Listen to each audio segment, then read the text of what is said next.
जय जगन्नाथ। चलतु शुणा आज कहानी कांध।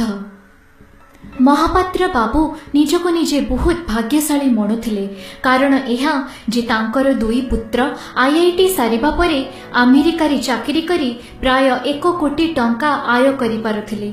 जेतेबेले महापात्र बाबू निज चाकरीरू अवसर नेले से चाहुथिले तांको दुई पुओ स्वदेश फेरी तांको साथिरे रहिबा पई, किंतु अमेरिकार पाणीपाग दुई पुओंको एपरि आदरी नै थिला जे केही भी भारत फेरिबा को प्रस्तुत नथिले।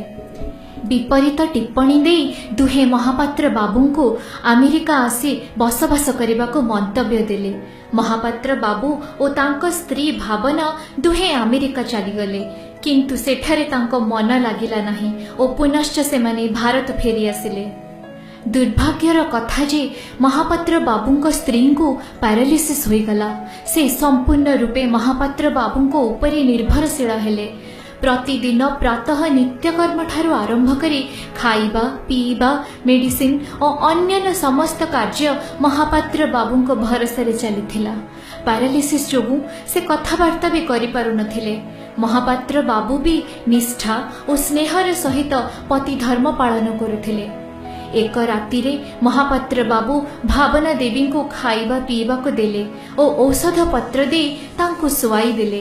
पाखरे थिबा अन्य एक पलंकरे निजे सोईगले। रात्रिर मध्य भागरे हृदघातरे महापात्र बाबूंको मृत्यु होईगला। भावना देवी प्रातः 6टारू उठी अपेक्षा कले महापात्र बाबू आसी तांको नित्य कर्मरु निवृत्त हबारे साहाय्य करिवे।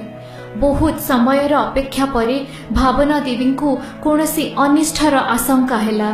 से निजे शज्यारू उठिबाको असमर्थ थिले, तेणु से निजको निजे पलंकरू तळकू गड़ाई देले और निज शरीर को बहुत कष्टरे घोषाड़ी घोषाड़ी स्वामी पलंक निकटरे पहुँचिले।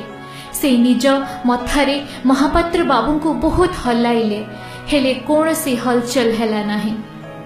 भावना देवी बुझीगले महापात्र बाबू आओ नाहंती। पैरालिसिस जोगु से कथबार्ता मध्य करि पारु नथिले, तेणु से कौनसी पड़ोसी को डाकी पति मृत्यु विषय रे सूचित करने को असमर्थ थिले। घरे मध्य अन्य कौनसी सदस्य नथिले। फोन भी बाहर बैठक घरे थिला। से पड़ोसी को सूचना देबा पाई चट्टाण रे घोषाड़ी होई बैठक घर आड़को अग्रसर हेले। दीर्घ 4 घंटार कठिन परिश्रम परे से फोन निकटरे पहुँचिले और फोन रो तार को टाणी टाणी तल को खसाइले। पड़ोसीर नंबर बहुत कष्टरे लगाइले। पड़ोसी भल लोक थिला। फोन रे केही किछि कहू नथिले, हेले फोन आसुथिला, तेणु से किछि अघटनर आशंका करिनेले। पड़ोसी आखपाख समस्त लोकों को डाकी एकत्र कले और घरर सदर दरजा भांगी भीतर को पशिले। सेमाने देखिले महापात्र बाबू पलंकरे मृत पड़िछंती और भावना देवी फोन निकटरे मरी पड़िथिले। प्रथमे महापात्र बाबू और परे भावना देवी प्राण त्याग करिथिले। दुहींक शवयात्रा एका साथी रे बाहरिला। सारा गाँ शवयात्रा रे जोग दे कांध देथिले, किंतु दुईटी कांध अनुपस्थित थिला।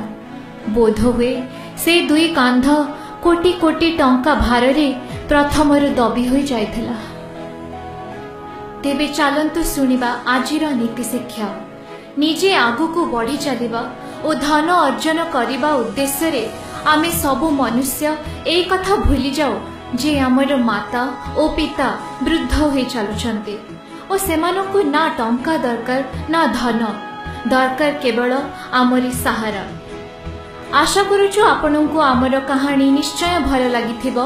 एही भली खूब सुंदर सुंदर कहानी आपण माने सुनिबाको पाइबे प्रति शनिवार संध्या 6टारे केवल ओडिया मो भाषा पेज रे।